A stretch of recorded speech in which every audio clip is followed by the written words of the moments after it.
Assalamualaikum warahmatullahi wabarakatuh. Perkenalkan, nama saya Fahri Gunawan, kelas 1A, Pendidikan Teknologi Pertanian, Angkatan 2021. NIM 210207500002. Di sini saya akan menjelaskan kembali apa yang dimaksud dengan KKNI. Baiklah, kita masuk ke materi.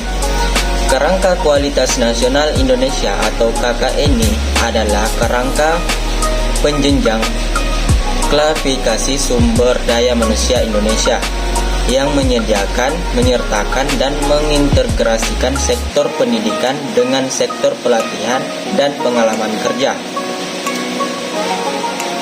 Kualitas sumber daya manusia merupakan peran penting yang menentukan daya saing bangsa, yaitu pemerintah berupaya untuk meningkatkan kualitas SDM.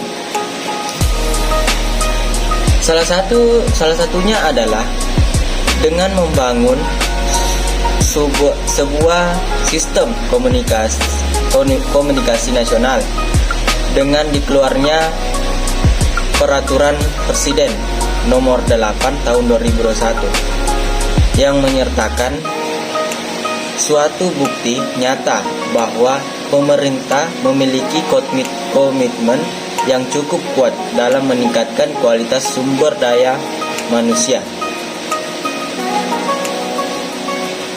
Sudah banyak negara yang memiliki nasional politik yang memerlukan sebuah kerangka kualifikasi nasional. Di video tersebut menjelaskan Indonesia melalui KKNI ini juga telah memiliki kualifikasi yang nantinya akan diterapkan untuk menentukan kualifikasi SDM-nya. Dan adapun salah satu contoh negara yang telah memiliki kualifikasi SDM-nya yaitu Australia, yang telah mengkualifikasi SDM-nya di dalam 12 level, sementara kita masih 9 level di jenjang kualifikasi SDM. Dalam video tersebut menjelaskan bahwa KKNI memiliki 9 level, mulai dari level 1 hingga level 9. Tiap level harus benar-benar sesuai dengan levelnya. Dalam artian, tidak diperbolehkan level 6 merasakan di level 9. Dalam kata lain, tidak diperbolehkan S1 merasakan di S2 atau sebaliknya. Level inilah yang akan menjadi target pencapaian kompetensi setiap tenaga kerja di Indonesia. Jadi, setidaknya pemerintah berusaha melakukan pernyataan level kualifikasi terhadap tenaga kerja yang telah mendapatkan kemampuan atau skillnya melalui pendidikan formal maupun tidak melalui pendidikan tidak formal. Menurut saya, konsekuensinya adalah dunia pendidikan akademis mau tidak mau harus melakukan penyesuaian terhadap dunia lain.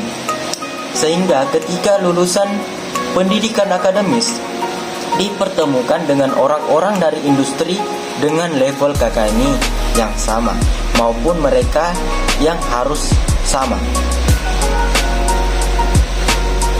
Itu dari kacamata saya sebagai mahasiswa.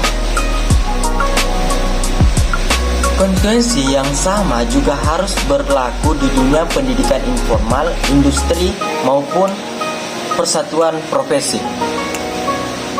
Sekali lagi, perlu dicatat bahwa penyetaraan di sini diformalisasi melalui adanya ijazah, sertifikat, dan dokumen lain yang mempresentasikan level KKNI.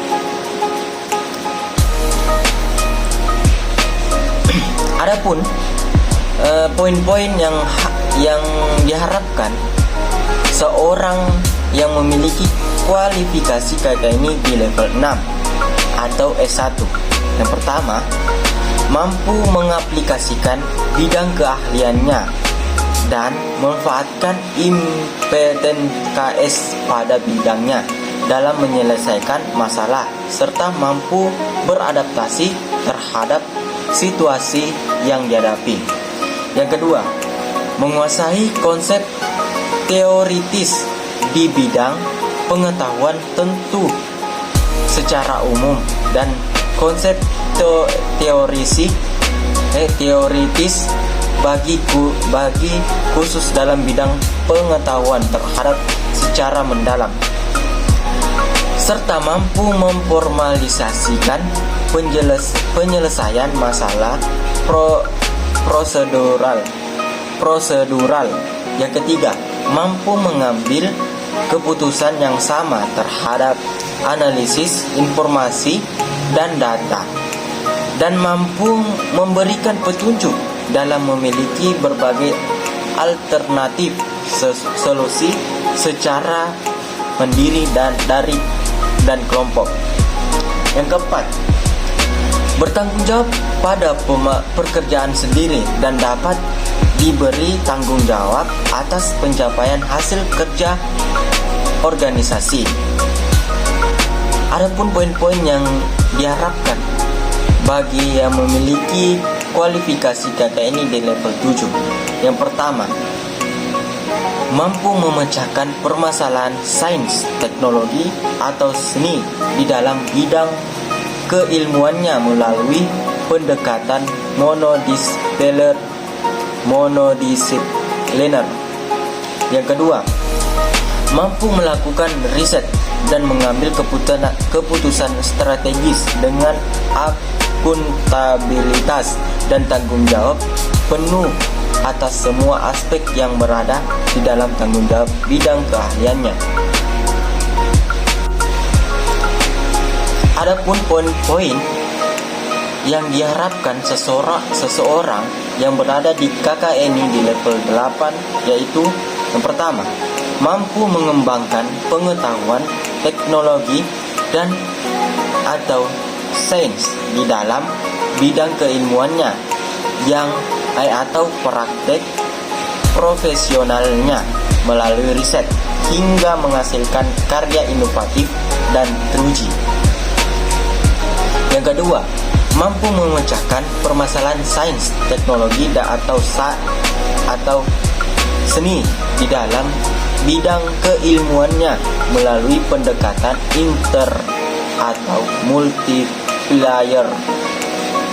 Yang ketiga, mampu mengelola riset dan mengembangkan yang bermanfaat bagi masyarakat dan keilmuan, serta mampu mendapatkan pengakuan nasional maupun internasional. Yang terakhir, poin yang diharapkan oleh KKN yang berada di level 9. 1. Mampu mengembangkan pengetahuan teknologi dan atau seni baru di dalam bidang keilmuannya dan praktik profesionalnya melalui riset sehingga menghasilkan karya kreatif, original dan teruji. Yang kedua, mampu memecahkan permasalahan sains, teknologi dan atau seni di dalam bidang keilmuannya melalui pendekatan internal, multi atau transplayer. Yang ketiga, mampu mengelola, pemimpin dan mengembangkan riset dan pengembangan yang bermanfaat bagi ilmu pengetahuan dan keselamatan umat manusia, serta mampu mendapatkan pengakuan nasional maupun internasional. Itulah paparan dari materi saya yang menjelaskan tentang pengertian KKNI. Kurang lebihnya mohon dimaafkan. Wabillahi taufiq walhidayah. Assalamualaikum warahmatullahi wabarakatuh.